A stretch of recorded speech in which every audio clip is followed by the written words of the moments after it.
It's that time for the SETI report again, and today we're going to look at whether or not we should be taking the VAERS data seriously. There's a lot of controversy around this data. Is it verified? Is it a whole bunch of people that are just throwing in these cases of vaccine injury that is not real and it's just all made up? We're going to talk about that. We're going to explore that, and we're going to understand why this data is actually a lot more important than many people are giving credit to. So to help us break that down, we have Dr. Madhava Setty here. Madhava, how you doing today? What do you got for us? Good morning, Joe, and thank you everybody for being with us for the study report. As Joe said, we're going to be talking about primarily the risks of vaccination. And before I even get started, I want to point out something very pivotal when we talk about vaccine risks, because it is an enormous subject that we're going to try to move through very quickly, diligently, and accurately in a non-biased way.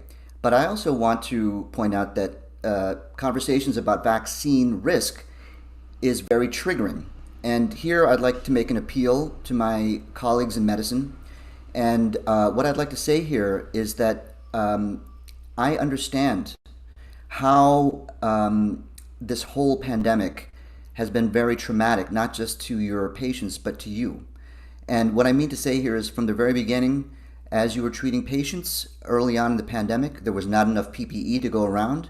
We had no idea how dangerous this infection was, and we were told that there was no treatment other than a potential vaccine that would be sometime in the future. And I have been, in my experience, 23 years as a physician, I felt helpless before, and it is very, very traumatizing. But we have to be very careful here to not jump to disease bad, so vaccine good. We owe it to our populations of our patients right now to take a harder look at really what the risks of the vaccine are before we just jump on the bandwagon and say that everyone needs to be vaccinated. So I understand where you're coming from, and my heart goes out to you, and please stay with us as we go through the data, okay? So what we're going to talk about here is 3 points, okay? Point number 1, why we should not dismiss what's coming out of VAERS. VAERS is the Vaccine Adverse Event Reporting System. Number 2, what does VAERS tell us about the risk of dying from the vaccination? And number 3, what does the CDC tell us is the risk of dying from the infection, from COVID-19? So with that, let's jump into the first point. VAERS is all we have. This is the only publicly accessible database of potential adverse events that happened after the vaccine. So throwing it away does not make any sense at all. If you believe you've been injured by a vaccine or you've had some adverse event, what does the CDC tell you to do? Go to their website. The first and only thing actually, besides telling your doctor, is to report it to VAERS. So they are acknowledging the fact that adverse events can and do occur, and it's very important to keep track of them. That's what the CDC says. So they're acknowledging the fact that the VAERS database is in fact the storehouse for information that has to do with adverse events.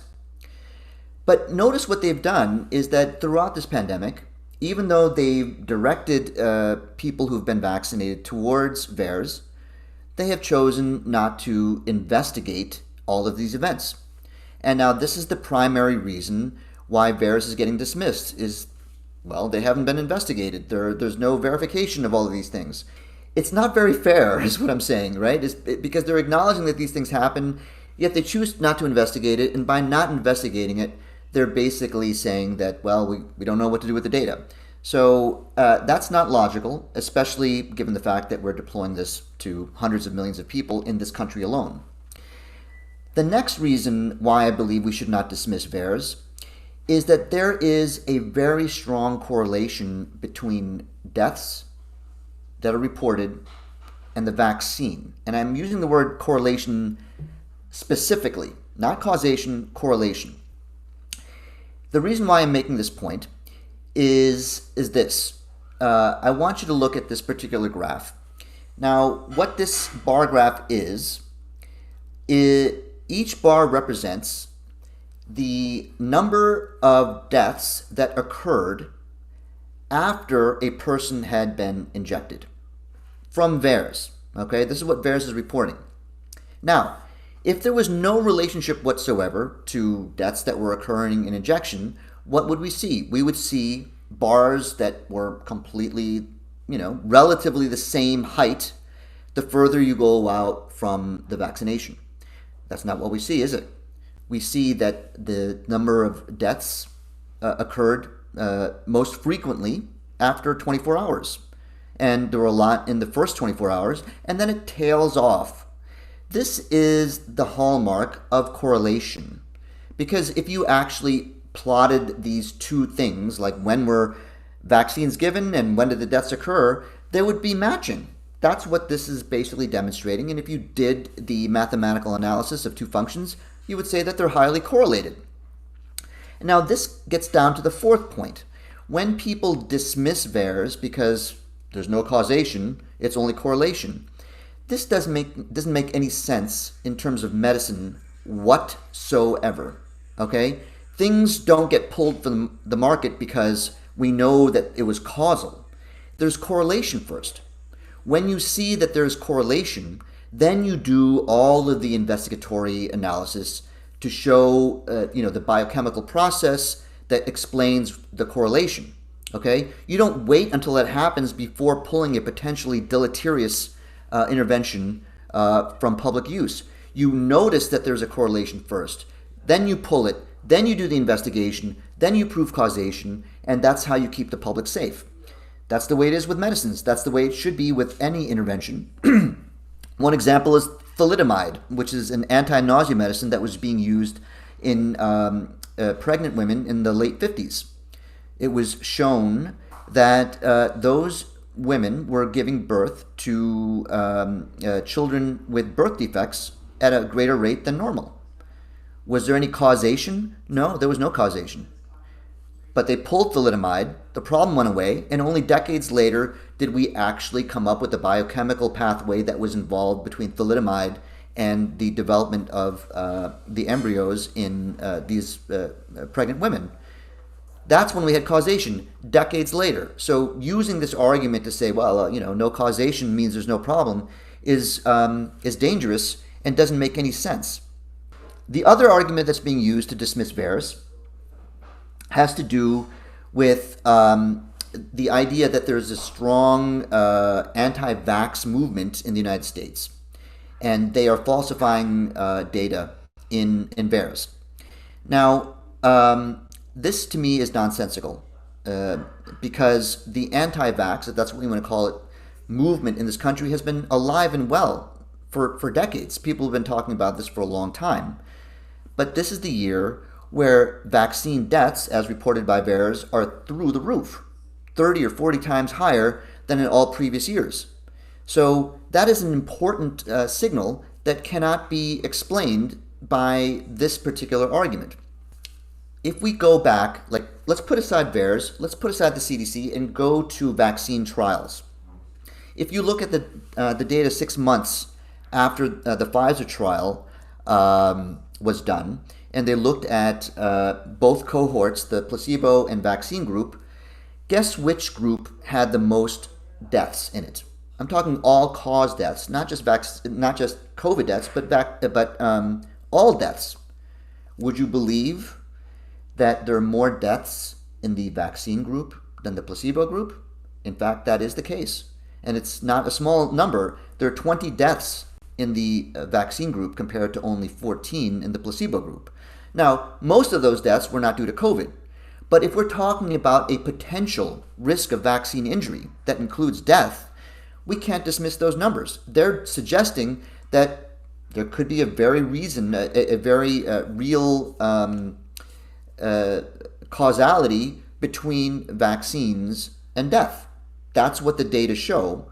Now, let us go to point number 2. If we were to trust VAERS, what is the risk of death if you get vaccinated? So, VAERS reports that in this country, the United States, there are 8,068 reported deaths from the vaccine. Not 17,000, because 17,000 is actually the number reported worldwide. You don't have to be from this country to report to VAERS. But I'm looking only at US deaths. The reason why I'm doing that is that so that we can compare the number of deaths compared to the number of people who are vaccinated. And we have good numbers for both of those. So if there are 8,068 deaths, and there were 192 million people in this country that have been vaccinated, the risk of death from being vaccinated is 1 in 23,800. 1 in 23,800. Should we believe that number? Well, I don't know. That's what we're trying to do here. How do we sense make? Well, we have a pretty good corroboration with the United Kingdom. The United Kingdom has an equivalent system of vaccine reporting called Yellow Card. Yellow Card has reported 1,718 deaths in the United Kingdom compared to about 45 million United Kingdom residents. What is the risk from death if you believe those numbers? 1 in 26,461. Relatively similar to what's happening in VAERS. This is another indication that what's happening in VAERS is in fact what is happening in the real world. Now, if we assume that the VAERS deaths are accurate and the UK deaths are accurate from the vaccine, we're looking at roughly a death in every 25,000 people from a vaccine. How come this didn't come about in the trials? How come we didn't know that? The trials are too small. In the Pfizer trial, there's about 22,000 people in each arm. The idea that we can quantify the risk of death from the vaccine when we know that the risk of death from the vaccine is about 1 in 25,000, there's no way for us to extract a true risk from the vaccine trials themselves. In other words, what we like to say is that the studies are underpowered when it comes to recognizing vaccine injuries or vaccine deaths in this case. Now I'm going to bring up something very controversial, which has to do with the underreporting of deaths in VAERS. So understand, first of all, we don't know. We have no idea. But there's a strong case that I believe I just made for why we shouldn't dismiss VAERS. But there is also a strong case for the fact that the VAERS deaths are being underreported. How on earth can we come to that conclusion? This is how you do it, okay? You take an adverse event that's being reported in VAERS, and you find out and prove what the incidence of that truly is in the population and compare that to how often it's being reported in VAERS. So let me be very, very specific. Here, the adverse event I'm referring to is anaphylaxis. Do we know how often the vaccine causes anaphylaxis? Anaphylaxis is an allergic reaction that's life-threatening that cannot be dismissed as a result of a vaccine because it happens within minutes. And we actually do know how often the COVID-19 vaccine causes anaphylaxis. Why? Well, the Mass General Hospital in Boston did an excellent study on their 52,000 employees who got vaccinated, and they found that 16 of them had true anaphylaxis, as demonstrated by clinical markers and clinical presentation. 16 out of about 50,000, okay? 16 out of 50,000 is about 240 in a million. But if you go to VAERS and query VAERS and ask, how often does anaphylaxis happen in the vaccine? You get about 4 in a million. 4 in a million compared to 240 in a million. That's proven. That gives us an underreporting factor of about 60. Okay? Why is this important? Well, the reason why this is important is that it gives us an idea of how much distortion is coming from underreporting. Number two, it is clear that the more significant the potential injury is, the more likely it's going to be reported. For example, there's probably a huge number of people with a sore arm and a headache that don't report it to VAERS. It's too much of a pain. But when someone dies or someone's life is threatened, there's a much, much greater chance that they're going to report it to VAERS, right? So Anaphylaxis is something extremely dangerous and life-threatening, and there's a much higher likelihood that the people who suffer from anaphylaxis are going to report it to VAERS. It's not as serious as death, obviously, but it's a pretty serious thing, and we know what the number is. So should we use 60 as an underreporting factor for death? That's pretty liberal. I don't think we need to do that. But what if we, instead of saying that deaths are being underreported by 60, why don't we just use 4? Only 4 times. Only 4 times less VAERS reports are occurring. Not 60, but 4. What happens then? Well, we need to look now at what is the risk of death from COVID-19 itself. Okay? This is the third part of what I want to talk about here. What does the CDC tell us about the risk of death from COVID? Well, you can go there yourself, but I'm just going to give you the summary right now. If you're under the age of 14 or under, how many deaths have been reported to the CDC from COVID-19? 251. Okay? There are 59 million people who are under the age of 14 in this country. That means the risk of dying from COVID is about 1 in 235,000. If you're between the ages of 15 and 24, 1,783 deaths from COVID-19 have been reported to the CDC. That means the risk of death, if you're in that age group, is about 1 in 23,555. That's a very important number because if you recall what we just talked about, what is the risk of death from the vaccine according to VAERS? It's about that number, 1 in about 23,000. So if you just go with the VAERS data and take it as it stands and compare it to the risk of dying from COVID according to the CDC, if you're under the age of 24, the risk is higher of dying from the vaccine compared to dying from COVID-19. Now, let's use an underreporting factor of about 4, which I think is extremely conservative. If the underreporting factor of death from the vaccine is 4, that means the risk of dying from the vaccine is about 1 in 6,000, an important number. Why?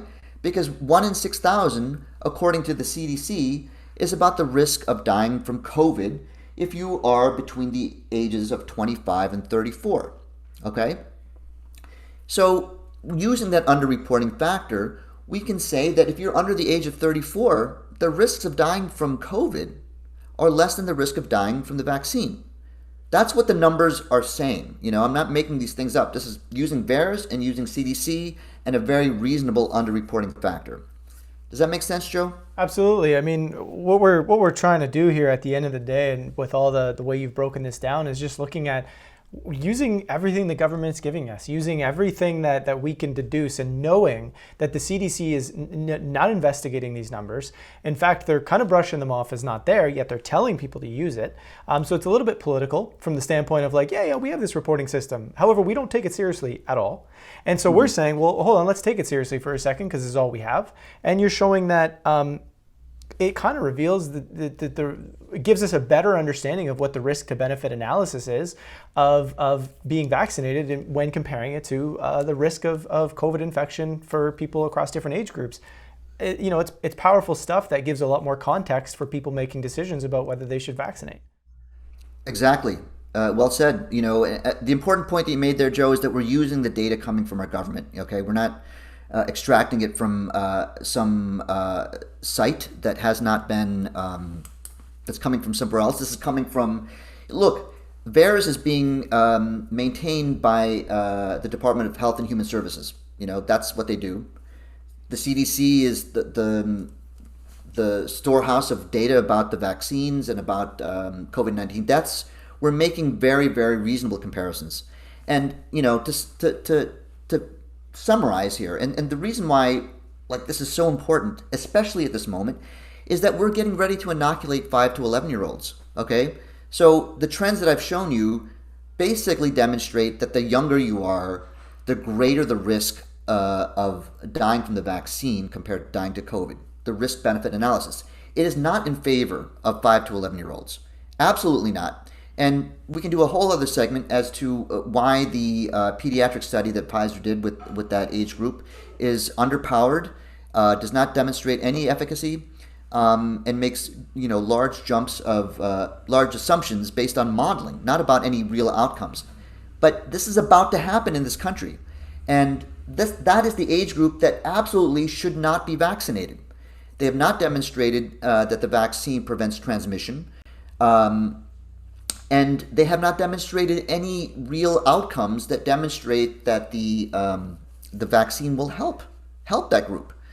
So this is why I believe this conversation is really important to have with each other, with your pediatrician. It's an appeal to all of my physician friends out there to take a harder look at what the numbers are saying before you simply go with the disease bad, so vaccine must be good argument. That is, we owe it to our patients and to humanity to be much more objective about this. Indeed. Well, that's well said. And once again, thanks so much for a great study report here. A lot of meaningful breakdown here. And I think, again, people can make clearer decisions what this is all about. Yes. Thank you, Joe. And thank you, everyone, for being with us. Please leave your comments below. Tell us how we can do this better. And I wish you all very well. That's it. That's all.